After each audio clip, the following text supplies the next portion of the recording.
So I have a question for you. Do you have a favorite shape? Okay, a shape. I asked a group of kids that. I used to work at a Montessori school before I had a child, before my son was born. And I asked these kids that question, and there was a group of about 5-year-old kiddos. And square, triangle, balloon, everybody agreed, oh, balloons are great, we love that shape. And I had one little kiddo raise his hand and he said, ooh, Miss Shanna, dodecahedron. And I thought, okay, his parents are either mathematicians or else they're gamers. They're playing a lot of Dungeons and Dragons. It turns out it was both. They were both. So some men, if you ask them their favorite shape, they might say hourglass. My favorite shape is the circle. So I think of divine mind as a circle, a never-ending, ever-expanding circle. Today, right now, I'm thinking of it as a circle of gratitude, but I see it as a circle of love and goodness that never ends. I see my life as a circle within that circle. I see every person I meet, every person I interact with as a circle within that circle. I also use this imagery when I meditate.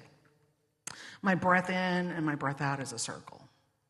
My blood pumping through my body is a circle. I see that in everything I see, I experience, everything I do. That imagery is always with me.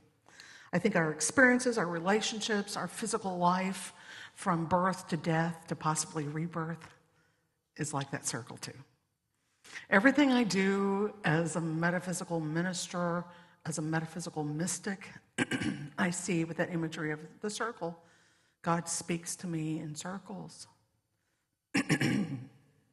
That's why that idea of love loops was given to me in meditation for this congregation last year.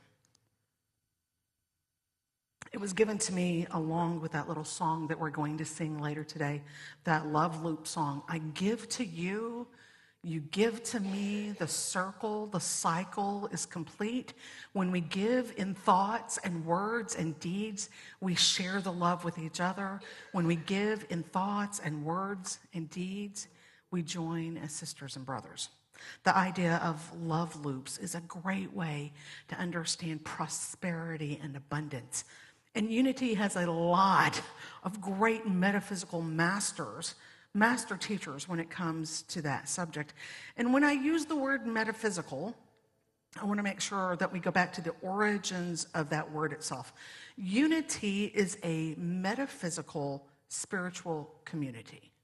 Now, sometimes we say we are a church, we are a spiritual community, we are a center, we use the word Christian, but with all of those, we use the word metaphysical.